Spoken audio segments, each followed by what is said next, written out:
سلام انتعنا نعخم يخون خبركم سمعتنا أرست زيناتات بمقدم نلومي ربع عسرتو تشعة ميازياز تدالو حسرت زيناتات هاقرات نورديكا سعبنا نقرب لكم هنا نمكتالكم نعد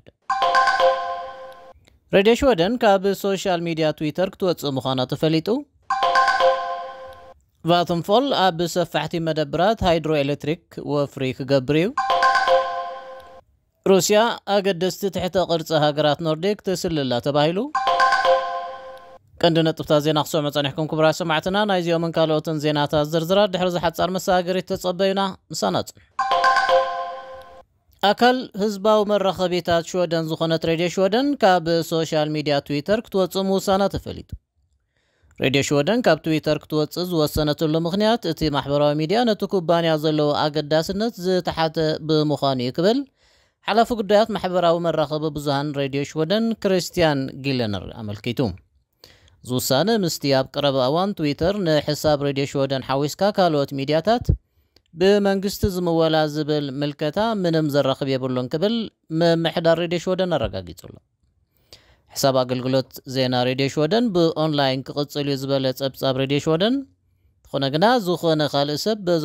بزوم اسمات حسابات متان كيتقم حساب لوم وي ان اكتيف كوينو خمزص انح كغبريو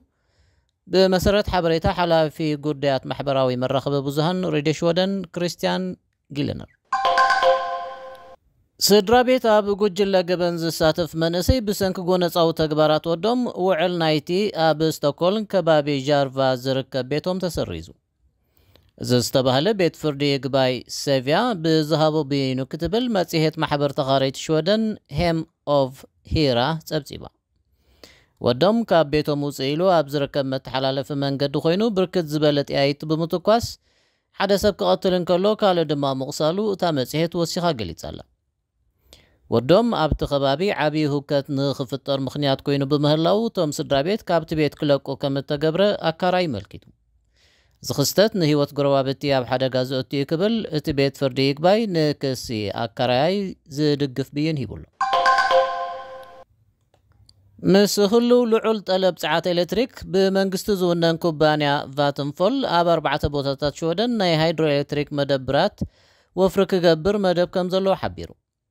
ዝኩባንያ ንውፅኢታውነት ናይተን ክሳብ ሕጂ ኣብ ሰሜናዊ ሽወደን ዝዓያ ዘለዋ መደብራት ኡሜን ሉለን ክውስኽ ድሌት ከም ዘለዎ ወሲኹ ገሊጹሎ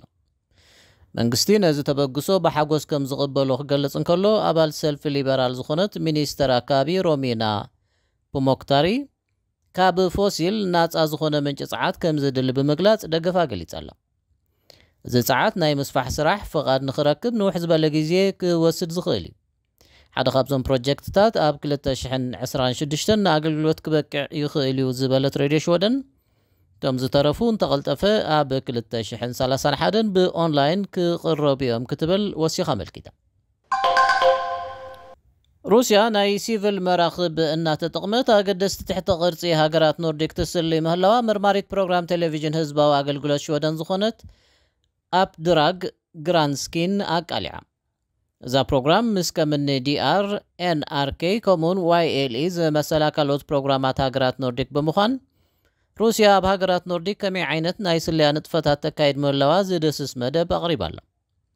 ትንታነ ዳታ ክትትል መራኸቢታት ሬድዮን ምንጭታት ኣገልግሎት ፀጥታን ብምውዳድ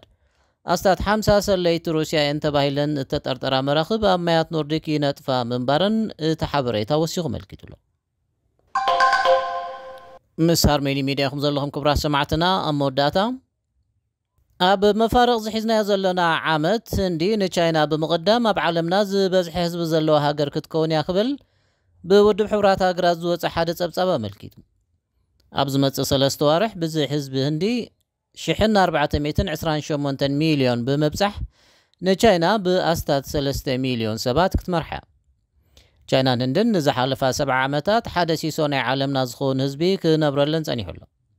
ይኹን እምበር ኣብ ህንዲ ካብ 2011 ንድሓር ኦፊሳላዊ ቆፀራ ህዝቢ ስለ ዘይተኻየደ እዚ ብውድብ ሕቡራት ሃገራት ተዋሂቡ ዘሎ ቁፅሪ ኣብ ግምት ዝተመርኮሰ ምዃኑ ቢቢሲ ገሊጻላ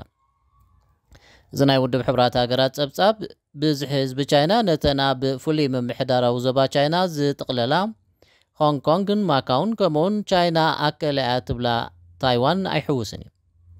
ፍርያምነት ህዝቢ ቻይናን ህንድን ኣብ ቀረባ 10 ዓመታት ክጎድል ጸኒሕሎ ቻይና ኣብ ዝሓለፈ ዓመት ነቲ ንነዊሕ ዓመታት ክትክተሎ ዝጸንሐት ሰብ ሓዳር ሓደ ጥራይ ክወልዱ ዘገድድ ፖሊሲ ብዕል እኳ እንተሰርዘቶ ቁጽር ህዝቢ ቻይና ሕጂ እውን ምጉዳል የርኢ ምህላው ጸብጻብ ቢቢሲ መልኪቱ ክቡራት ሰማዕትና ንሎሚ ረቡዕ 19 ሚያዝያ ዝተዳለወ ሓጸርቲ ዜናታት ሃገራት ኖርዲክ እዚ ክሳብ ሕጂ ክትከታተሉ ጸናሕኩም እዩ ምሳና ብምጽናሕኩም ኣዝና ነመስግን ሰላም